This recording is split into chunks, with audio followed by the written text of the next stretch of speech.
आप सबको जय मसीह की। आराधना भवन बहेरा में आपका स्वागत है। आज के मनन वचन में आज का हमारा संदेश का शीर्षक है झूठ बोलने का परिणाम। यदि आप झूठ बोलते हैं तो उसका क्या परिणाम होगा।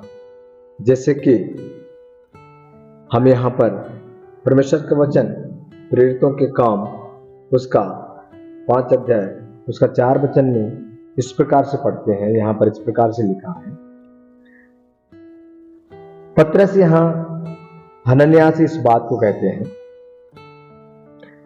उन्होंने एक जमीन को बेचा था और उस जमीन का पैसा ला करके और परमेश्वर के सेवा में देने के लिए उन्होंने निर्णय लिया था।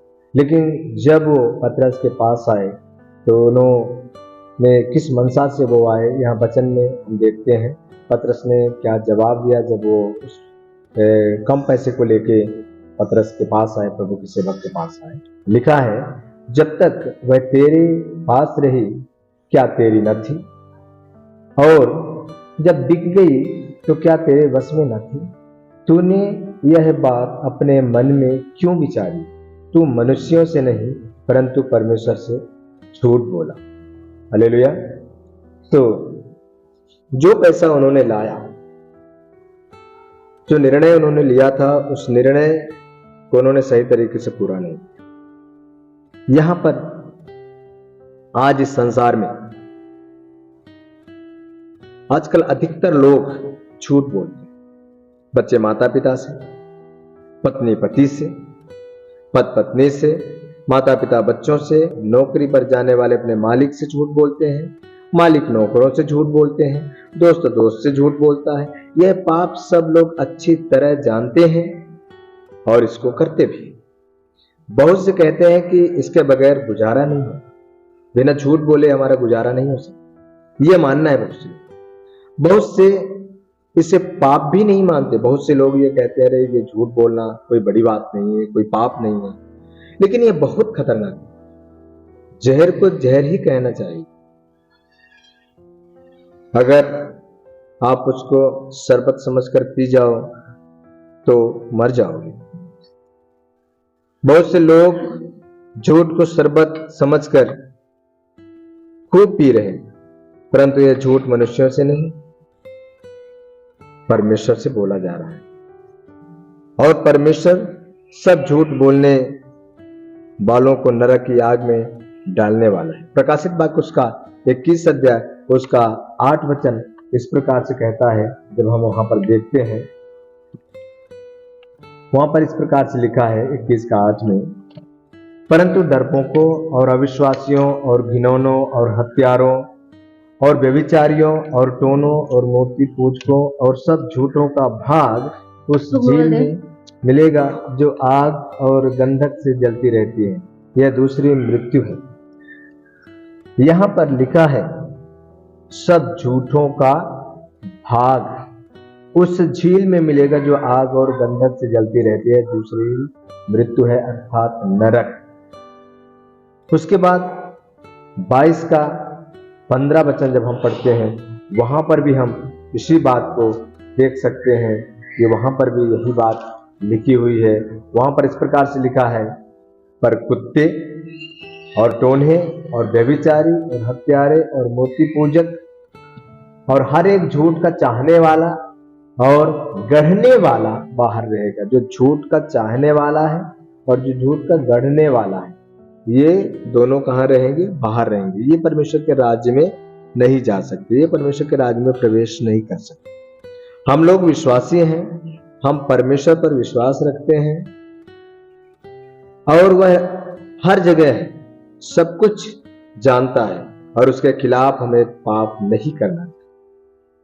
यहां पर हनन्याह नाम का एक विश्वासी है।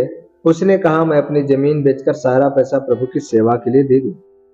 बाद में सोचने लगा कि सारा पैसा नहीं देना चाहिए, थोड़ा पैसा इसमें से अपने पास रख लो। आज भी ऐसा ही होता है। हम कहते हैं कुछ और करते कुछ है। आज बहुत सारे लोग हैं, वो कहते हैं मैं अपनी कमाई का सारा 10वांश परमेश्वर के भवन में लेके जाऊं, लेकिन जब देने की बारी आती है, जब देने की बात आती है, तो वो उसमें से कुछ रखने की बात करते हैं, लालच उनके अंदर आता है। कई लोग तो लेकर के आते हैं और वास्तव में वो सही तरीके का दशवांश नहीं है, फिर भी जब उनसे पूछा जाए कि भाई बहन आप ये क्यों लेकर आए हैं, तो वो बोलते हैं कि ये दशवांश है हमारा, लेकिन वास्तव में वो दशवांश नहीं है। उन्होंने अपनी मर्जी से लाया है, जो भी उनको मन कहा वो लेके आए, सही दशवांश लेके नहीं है, लेकिन फिर भी वो दशवांश बोल करके प्रार्थना करवाते हैं और उससे उनको आशीष नहीं मिल पाती। हालेलुया। सो हमें इस बात को समझने और जानने की आवश्यकता। आज भी ऐसा ही होता है, हम कहते कुछ है और करते कुछ है, इसलिए झूठ बोलना पड़ता है। जो हमने कहा यदि वही करे तो झूठ नहीं बोलना पड़े। सचमुच इस भाई ने थोड़ा पैसा रख लिया और बाकी पैसा पतरस को ला कर दिया। तब पतरस ने इससे कहा, शैतान ने तेरे मन में यह बात क्यों डाली कि तू पवित्र आत्मा से झूठ बोल। प्रेरितों के काम उसका पांचवा अध्याय उसका 3रा वचन में इस प्रकार से लिखा है, परंतु पतरस ने कहा, हे हनन्याह, शैतान ने तेरे मन में यह बात क्यों डाली है कि तू पवित्र आत्मा से झूठ बोले और भूमि के दाम में से कुछ रख छोड़े। उन्होंने जो निर्णय लिया उन्होंने पूरा नहीं किया। याद रखें, झूठ बोलना शैतान की तरफ से है। वह हमारे मनों में डालता है कि तुम झूठ बोलकर अपना पाप छिपाओ, किसी को पता नहीं चलेगा। वो हमेशा हमारे मन में ये बात डालता रहता है, करो, तुम गलती करो, पाप करो, किसी को पता नहीं चलेगा, क्यों डरते हो। लेकिन परमेश्वर सब कुछ जानता है। यह बात हमको शैतान को बताना चाहिए। जब भी झूठ बोलने की इच्छा शैतान हमारे मन में लाए, तुरंत उसे कहें कि हम मनुष्यों के लिए नहीं परंतु परमेश्वर के लिए जिंदा हैं और यीशु हम में जिंदा है। हालेलुया। गलातियों 2:20 इसी बात को कहता है। यदि हम उसको देखना चाहते हैं तो हम देख सकते हैं। गलातियों 2:20 में इसी प्रकार से लिखा है, मैं मसीह के साथ क्रूस पर चढ़ाया गया हूं और अब मैं जीवित न रहा पर मसीह मुझ में जीवित है और मैं शरीर में अब जो जीवित हूं तो केवल उस विश्वास से जीवित हूं जो परमेश्वर के पुत्र पर है, जिसने मुझसे प्रेम किया और मेरे लिए अपने आप को दे दिया। हालेलुया। इस बात को हमें समझने की आवश्यकता है। हमें शैतान को बोलना है कि मसीह के लिए जीवित है तथा यीशु कभी भी झूठ नहीं बोल सकता। इसलिए हम भी कभी भी झूठ नहीं बोलेंगे, चाहे कितना बड़ा नुकसान हो जाए। झूठ की सजा दुनिया में मिलती है, पर यह भाई हनन्याह झूठ बोलने के कारण मर गया। सबसे पहली झूठ की पहली सजा दुनिया में मिलती है और इसके बाद दूसरी सजा स्वर्ग में मिलती है। इसलिए झूठ बिल्कुल ना बोले। अगर आपका मोबाइल बजता है तो उस पर भी सच बात करें, झूठ ना बोले। परमेश्वर सब कुछ देख रहा है। मेरे सामने मैंने देखा कि विश्वासी लोग भी फोन पर झूठ बोलते हैं। अगर आप झूठ नहीं बोलते तो प्रभु का धन्यवाद है, लेकिन अगर बोलते हैं तो आज से बिल्कुल बंद करें, नहीं तो आपको नरक में जाना पड़ेगा। परमेश्वर इन वचनों के द्वारा आप सबों को आशीष दे। आप झूठ बोलना बंद करें और परमेश्वर के आशीष को प्राप्त करें, नहीं तो झूठ का परिणाम यही है कि आप लास्ट टाइम में नरक की झील में चले जाएंगे। आप सबों को जय मसीह।